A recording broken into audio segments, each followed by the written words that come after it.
எல்லாருக்கும் வணக்கம். நம்ம கேப்டன் புரட்சி கலைஞர் விஜயகாந்த் அவர்களுடைய சன்னதிக்கு இராணுவ வீரர்கள் அவங்கள வீர வணக்கம் செலுத்தி வழிபட்டு போயிருக்காங்க. ரொம்ப ஹாப்பியாக இருக்குது. இதெல்லாம் யாருக்குமே நடக்குமெல்லாம் நடக்காது. அதுதான் உண்மை.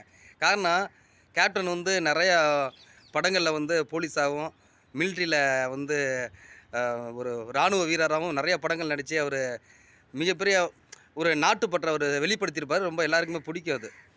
அப்படிப்பட்ட மனிதர் பாருங்கள், ஒரு இராணுவ வீரர்கள் வீர வணக்கம் செலுத்திட்டு ஆரத்தி எடுத்து பூ போட்டு ரொம்ப பெருமையாக இருக்குதுங்க. உண்மையிலேயே இப்படிப்பட்ட ஒரு மனிதனுக்கு நம்ம ரசிகராக இருந்திருக்கோங்கிறது ஒரு பெரிய பெருமையாக இருக்குது. சத்தியமாக சொல்கிறேன்.